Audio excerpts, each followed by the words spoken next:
Vous n'en mangez pas? Non, je ne mange pas de viande gratuitement.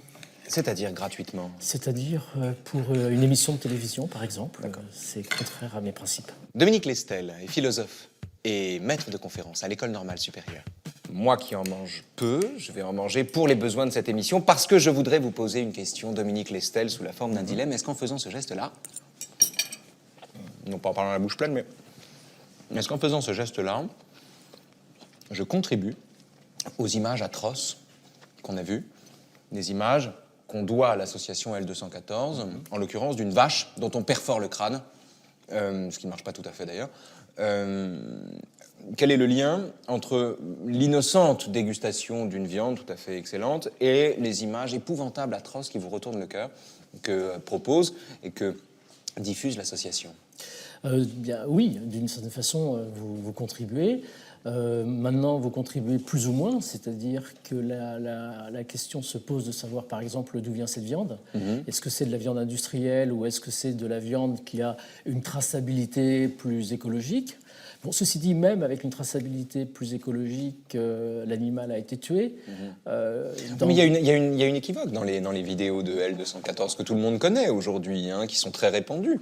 On ne sait pas si ce qu'ils dénoncent, ce sont les méthodes d'abattage qui sont ignobles, et de ce point de vue, tout le monde est d'accord, ou si ce qu'ils dénoncent, c'est le fait même de l'abattage, ou le fait même de tuer des animaux pour les manger, auquel cas le problème est plus délicat.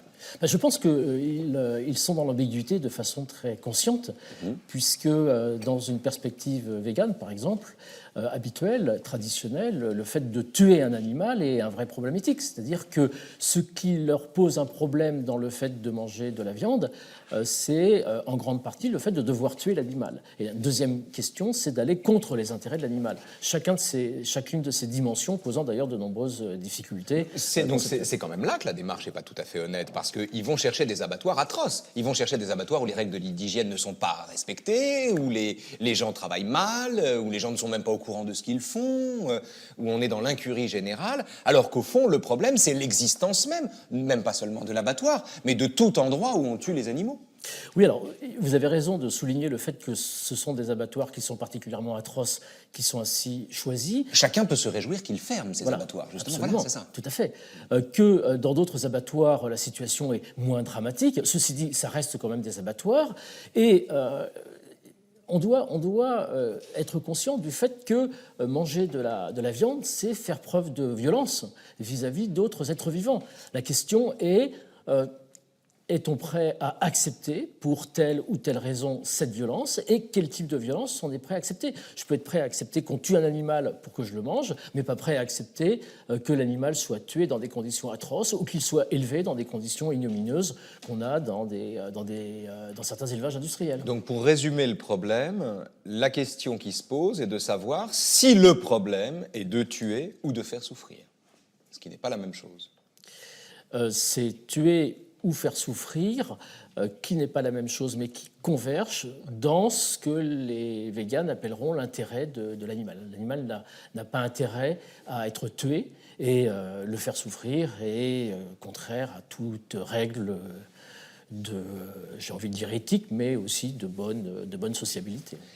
Dominique Lestel, une apologie du carnivore, ce titre qui est de nature à décourager les véganes ou les végétariens de vous lire, les induit en erreur à mon avis, car il y a dans ce livre plus d'arguments en faveur d'un dialogue constructif que d'une opposition frontale, éthique, entre d'un côté le bien végétarien et de l'autre le mal carniste, comme ils disent. On va parler de ça avec vous tout de suite. Il faut bien qu'on ait ce rôle de, je dirais pas de prédateur, mais de régulateur. Kevin Le Guédois, du Club des jeunes chasseurs d'Île-de-France, est le promoteur d'une chasse écolo-responsable et respectueuse des animaux.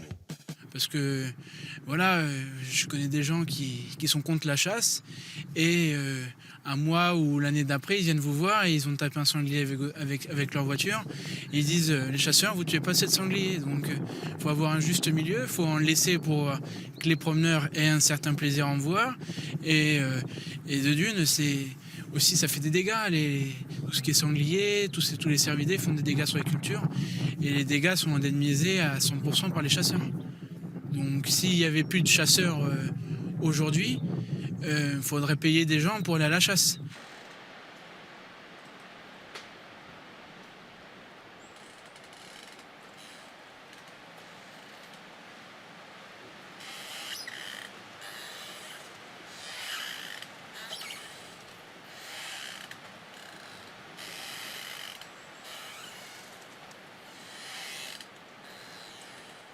Non, ce qui est fascinant avec ce qu'on appelle un time-lapse, donc croissance accélérée, je crois que c'est un haricot, il me semble. Ce qui est fascinant, c'est qu'on voit à quel point la plante elle-même est vivante.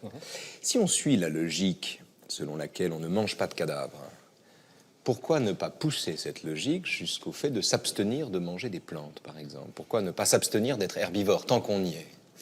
C'est le grand problème de l'antispécisme, c'est-à-dire que Il l'antispécisme... faut préciser ce que c'est que l'antispécisme ici, pour ceux qui l'ignorent. Qui considère que c'est une posture tout à fait répréhensible de distinguer entre les espèces, et en particulier entre l'homme et les autres espèces, animaux, qui établit une dissolution de la frontière homme-animal à partir d'un certain nombre d'arguments tout à fait recevables, réinscrit une frontière hygiénique entre les animaux et les végétaux en usant le même type d'arguments et en ne pensant pas qu'on puisse appliquer le même type de raisonnement sur la frontière végétale-animale que celle qu'on a appliquée sur la frontière homme-animal. C'est-à-dire que la frontière que les antispécistes récusent entre l'homme et l'animal, ils la réactivent en demandant à l'homme d'adopter vis-à-vis de la nature un comportement qu'on ne demanderait pas à un animal d'avoir. Absolument. Et que de ce point de vue, il y a donc l'affirmation d'un devoir éthique, d'un privilège d'une certaine manière, d'une supériorité, bref, d'un anthropocentrisme en réalité. Un animalocentrisme, là. Un animalocentrisme, un zoocentrisme. Mais non, je parlais d'anthropocentrisme au sens où l'homme était investi d'une mission que les autres animaux n'ont pas. Ah bah dans la posture végane, toujours, puisque ça peut aller même très très loin, puisqu'il s'agit pour certains...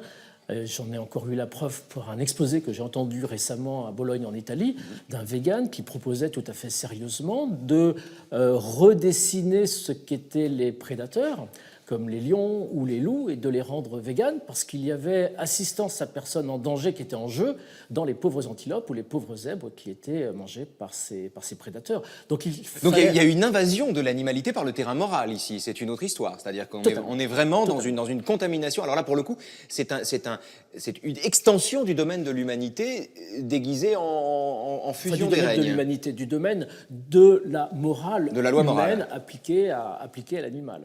Et alors, que dites-vous de l'argument du chasseur qui est de dire, au fond, nous, les chasseurs, on ne fait pas le mal, on participe à un équilibre, au fond. On est dans la version artificielle de la sélection naturelle. Alors, il ne le dit pas comme ça, mais au fond, c'est ça que ça signifie. Le chasseur est un élément régulateur à l'intérieur d'un écosystème donné. Cet argument écologique qui est parfaitement recevable. Effectivement, les sangliers ou les cervidés font des dégâts et constituent des dangers pour des populations. Donc, les réguler n'est pas un problème. Maintenant, le chasseur, c'est pas simplement celui qui chasse les sangliers, les cervidés, c'est aussi celui qui chasse les faisans qui ont été élevés avant la chasse, etc., etc. Et donc, on est dans un autre espace, là aussi. Alors, l'argument est recevable jusqu'au moment où la disproportion est telle qu'on met en péril une espèce. Quand les baleines sont mises en péril, par exemple, ou quand tel ou tel animal est menacé dans sa survie par le caractère invasif du geste du chasseur, et au fond par le fait de tuer plus que ce qu'il faudrait pour s'alimenter, quand on passe de la valeur d'usage à la valeur d'échange, on ne tue plus simplement pour manger, mais on tue aussi pour faire du bénéfice avec, faire du commerce, on tue au-delà de ce qu'il faut, faire du sport, s'habiller, etc. Voilà, etc. C'est là que le problème Là, le problème se pose effectivement de façon très, très grave. Et dans le cas des baleines, par exemple, il n'y a aucune raison de continuer de chasser des baleines que personne ne mange, même les Japonais qui n'arrivent pas à écouler leur stock de baleines. Alors, on est ici, et je suis très heureux de l'accueillir dans Philosophie, Gilles Lartigot. Gilles Lartigot est l'auteur de reportages d'investigation et d'un livre, Eat, sur la protection animale et nos pratiques alimentaires. Et je voudrais, en peu de mots, que vous nous disiez ce qui s'est passé dans votre vie pour que le bouleversement qui vous est arrivé il y a quelques années arrive. Quel est ce bouleversement? Comment ça s'est fait? Ça a été des enquêtes que l'on a fait, ma femme et moi, dans l'élevage industriel. Une prise de conscience de comment sont élevés aujourd'hui nos animaux. C'est la première fois de notre histoire que l'on consomme des animaux élevés en cage. La période de la chasse, c'est fini. Et ce que j'ai vu m'a profondément choqué. J'ai vu des choses que je n'aurais pas censé voir. Et du jour au lendemain, je n'ai plus pu consommer en fait de la viande. Donc c'était viscéral, c'est une décision qui n'est pas une décision intellectuelle au sens où vous n'êtes pas dit, voilà, en mangeant de la viande, je contribue à ça. Non. Non, c'était émotionnel. Le ventre s'est retourné, en exactement, fait. Hein. Exactement. C'est ça. Donc c'est une décision au sens où c'est pas vous qui avez décidé, vous avez été décidé. Ce que j'ai vu m'a traumatisé. Et donc c'est vrai que j'ai eu une forme de répulsion et ça a été une chance parce qu'en fait je ne connaissais pas l'alimentation végétale. J'étais un carniste, je consommais de la viande parce que je faisais beaucoup de sport, donc j'étais sur ce mythe des protéines. Vous en faites toujours autant? J'en fais toujours autant. C'est ce que j'allais... Voilà, c'est Tout à fait. important ça, c'est important de le dire. C'est-à-dire qu'on n'est pas obligé de manger de la viande pour faire du sport et sculpter son corps. Non, non, mais on peut manger différemment. Alors, est-ce qu'il faut arrêter de consommer de la viande du jour au lendemain? Je pense que non, parce que c'est un choc déjà traumatique et il faut apprendre. C'est pas dans notre culture aujourd'hui de manger du végétal. En fait, certes, nos grands-parents ont mangé le plat du pauvre, c'était les lentilles à l'époque. Et puis, il faut aussi savoir que dans le passé, notamment au Moyen-Âge, il y avait deux cuisines en fait qui se contrebalançaient. C'était la cuisine du pauvre, avec le bouillon donc, et les légumes, le bouilli et les légumes, donc sous forme de grande potée. Et puis la nourriture des nobles, des riches, qui était la viande et le rôti. Et les années après-guerre, en fait, ont été aussi un bouleversement au niveau de notre mode alimentaire, où là, en fait, on a commencé à consommer, je dirais, beaucoup plus de viande, jusqu'au point où on en est aujourd'hui, une surconsommation. Comment est-ce que vous réagissez à la thèse, par exemple, de Dominique Lestel, qui fait valoir dans son apologie du carnivore qu'on est finalement plus proche de la nature quand on mange de la viande que quand on n'en mange pas? Parce que la thèse, alors je dis en peu de mots, pardon de prendre le 4e de couverture qui donne le sentiment que je n'ai lu que ça, alors que c'est pas vrai, c'est un très bon livre. Mais enfin, tout de même, l'idée que le carnivore est plus proche de l'animal qu'aucun végétarien ne le sera jamais. C'est une phrase qu'on retrouve dans le livre, qui est ici mise en épigraphe. Ça me rappelle une des phrases de mon livre, il faut qu'on retrouve notre instinct animal. Ça, c'est le vôtre. Il faut qu'on retrouve notre instinct animal. Mais en fait, je suis d'accord avec Dominique Lestel sur le fait qu'aujourd'hui, c'est vraiment un problème politique. Parce que ce qui me fait plaisir, certes, je ne suis pas d'accord avec son développement, qui est remarquable, mais qui est un point de vue de carniste. Par contre, on est d'accord sur une chose, c'est qu'on est contre l'élevage industriel. Parce que ça, aujourd'hui, si on est dans une société avec encore un peu de moralité, je pense qu'on ne peut pas le cautionner. Est-ce que c'est pas contradictoire, pardon, juste, j'entends ce que vous dites, est-ce que c'est pas contradictoire avec le fait que vous disiez tout à l'heure qu'il y a quand même malgré tout un lien entre le fait de manger de la viande et l'existence de l'élevage industriel, de l'abattage industriel? Non, ce que je dis, c'est qu'il y a un lien entre le fait de manger de la viande et le fait de tuer l'animal. Oui. Et d'aller donc à l'encontre. Oui, mais de comme ça. un tigre peut tuer un animal pour le manger. Oui, absolument. L'élevage industriel, c'est autre chose. L'élevage industriel, c'est un mode de production capitaliste et même hyper-capitaliste qui pose un problème. Valeur d'usage, valeur d'échange. On est passé à la valeur d'échange. On ne tue plus seulement pour manger, mais on tue pour s'habiller, pour manger en masse. Pour faire des profits. Et il y a deux problèmes fondamentaux qui sont laissés un peu de côté par les véganes en général, avec dans leur posture moralisatrice, qui est la surpopulation humaine, c'est-à-dire qu'on nous donne des chiffres qui sont effectivement effrayants, mais qu'il faut remettre au nombre d'humains qui les consomment. C'est-à-dire que quand on vous dit on consomme 15 millions de poulets par an dans telle ville, c'est effectivement énorme, mais s'il y a 20 millions d'habitants, en fait, c'est pas tant que ça.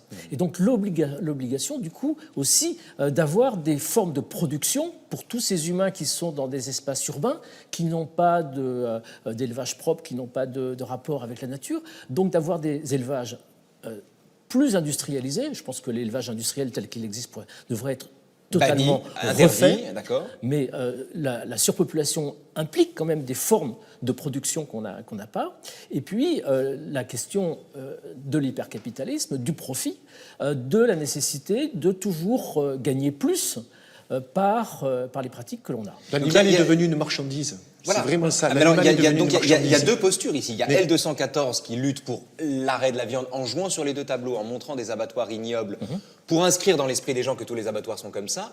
Et il y a une démarche qui consiste à s'unir entre végétariens et carnistes pour abolir l'abattage industriel de façon générale. Raphaël, je connais bien L214 et Brigitte, et en fait, ils sont pas pour... C'est vrai que ce qui arrive dans les abattoirs, ça arrive dans tous les abattoirs. J'ai Jean-Luc Daube qui témoigne dans mon livre. Ils disent montrer les pires. Hein. Non, pendant 15 ans, il a enquêté dans tous les abattoirs.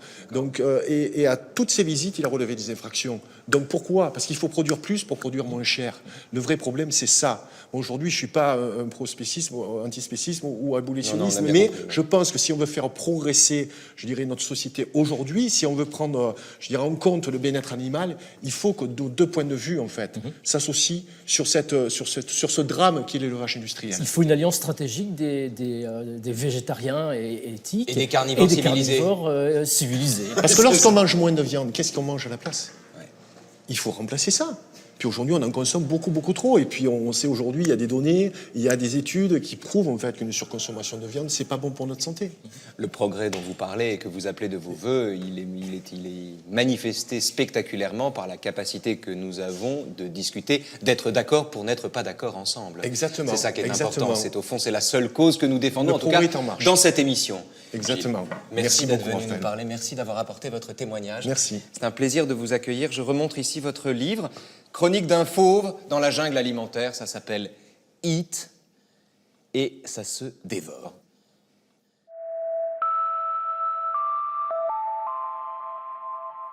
Il fut un temps où une sexualité débridée suscitait l'ire des bien-pensants qui voulaient absolument faire rentrer les autres dans le droit chemin. L'étrange passion hygiénique de ceux qui veulent briller dans l'excès de moralité a toujours aimé s'exprimer dans des métaphores de guide Michelin. Autre temps, autre mœurs, et c'est ça qui est important, venez avec moi. Aujourd'hui, ceux qui sont devenus végétariens, pour des raisons éthiques, harcèlent les carnivores de la même manière que les militantes des ligues de tempérance poursuivaient jadis les femmes de petite vertu. Clairement, Gilles Lartigot échappe au procès Absolument. d'intention que vous faites. Comme beaucoup. Voilà, comme beaucoup, on est d'accord. Néanmoins, c'est intéressant, dans la perspective que vous développez, vous observez une similarité de comportement, au fond, entre la dénonciation morale des turpitudes ou d'une sexualité débridée et l'injonction morale d'arrêter de manger de la viande. Ben, c'est pas nouveau. Michel Foucault, par exemple, montrait déjà que dans l'histoire de l'humanité, en particulier chez les Grecs, il y avait toujours la moralité et l'éthique qui avaient deux domaines de prédilection qui étaient la sexualité et la nutrition. Et la nutrition, bien sûr, bien sûr. Mais quand même, est-ce que vous n'allez pas un peu loin, d'une certaine manière, en faisant valoir qu'au fond, l'ordre moral, ça n'est qu'une mutation de l'ordre moral, de passer de l'interdiction de faire l'amour dans tous les sens ou avec qui on veut, à l'interdiction de manger de la viande? Eh bien, je pense que, comme Günther Anders, que l'excès a des vertus philosophiques en permettant de mieux comprendre un certain nombre de problèmes. Par excès, vous désignez le parallèle que vous faites. Hein. Absolument. C'est ça, d'accord. Donc c'est pour des Absolument. raisons pédagogiques. C'est-à-dire d'essayer de voir jusqu'où on peut pousser cette hypothèse. Jusqu'où est-ce qu'on peut considérer qu'effectivement le fait de ne pas vouloir manger de viande pour les véganes constitue une posture moralisatrice qui est du même ordre que celle qu'avaient les ligues de vertu au XIXe siècle. Mais alors, quand vous parlez d'une apologie du carnivore, il faudrait compléter le titre que vous donnez à votre livre, enfin le compléter. Dire que c'est une apologie critique du carnivore, au fond. Parce que si c'était simplement une apologie du carnivore, je veux dire, l'apologie de Socrate, elle n'est pas critique à l'endroit de Socrate. Quand vous faites une apologie du carnivore, vous faites une apologie d'un carnivore civilisé qui discute avec le vegan, qui s'entend avec tout le monde et qui lutte contre l'abattage industriel. Absolument. Oui, c'est un drôle de carnivore quand même. Non, c'est un carnivore éthique. Ouais. C'est le carnivore à venir, j'ai envie de dire. C'est pas un oxymore, ça, le carnivore éthique. Non, c'est pas un oxymore, sauf pour les véganes, ouais. Justement. Et que c'est un des enjeux de ce qui se joue là, entre la viande et nous, ou entre les animaux et nous, que de développer une posture éthique de carnivore, de consommation de viande, de rapport à l'animal, qui n'est pas uniquement un rapport de convivialité et de rapport fraternel, mais aussi de vraie vie, de vie telle que tous les animaux ont les uns avec les autres. Si l'homme est criminel quand il mange de la viande, que dire des grands fauves ?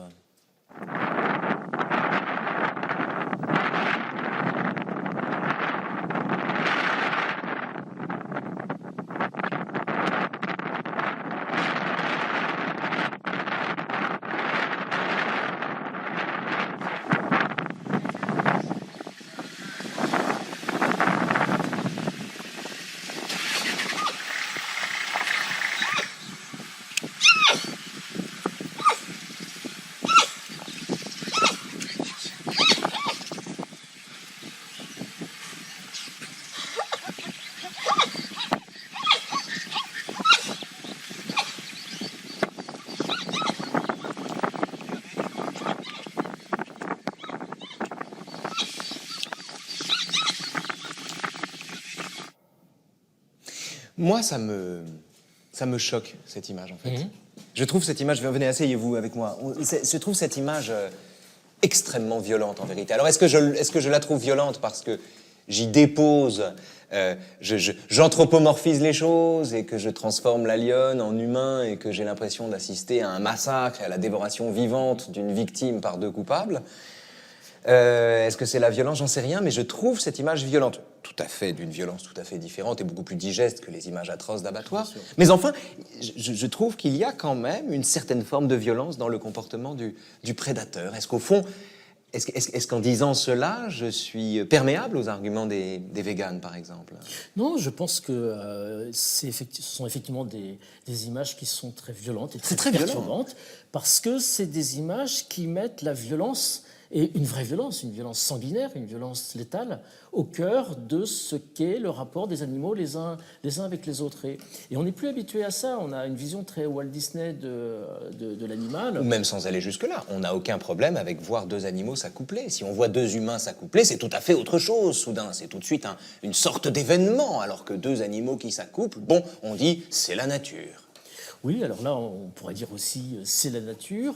Le vegan répondrait que précisément l'humain n'est pas dans la nature, qu'il a une éthique, qu'il a une morale, que par conséquent, il n'est pas obligé de se comporter de cette façon-là, alors que le lion serait obligé de par sa nature.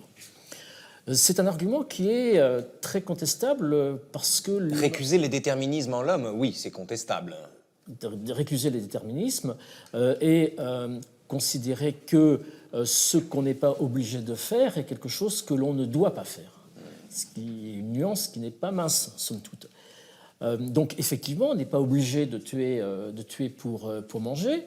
La question est, qu'est-ce que ça nous apporte de manger de l'animal?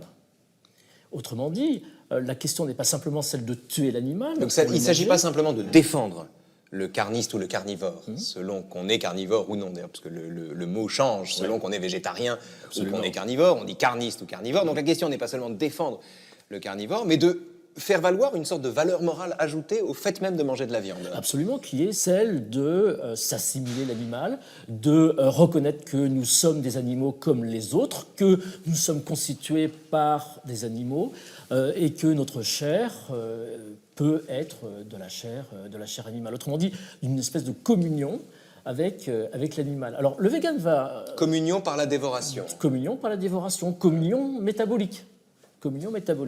Alors donc le vegan va dire, mais on n'est pas obligé, pour se sentir proche de l'animal, de le manger. Très certainement, sauf que ce que je constate, c'est que les véganes extrémistes, qui m'intéressent particulièrement, et il faut le dire, et je ne ramène pas tous les véganes aux véganes extrémistes, les véganes extrémistes veulent transformer les prédateurs, veulent transformer l'animalité pour la rendre, j'ai envie de dire, plus végane. Et quand je dis, pour ainsi dire, c'est la rendre végane, c'est-à-dire rendre les lions qu'on a vus là, vegan, c'est-à-dire capable de se nourrir d'herbes ou de fruits et pas de pauvres antilopes. Bon, le lion frugivore, peut-être, c'est pour demain. Quoi qu'il en soit, manger de la viande n'est pas un crime, s'en abstenir n'est pas une vertu. On peut aussi développer une morale à partir de l'éthique du carnivore. C'est ce que vous proposez dans ce livre que je remontre ici, Apologie du carnivore. Dominique Lestel, merci d'avoir joué le jeu comme ça. Merci de m'avoir invité.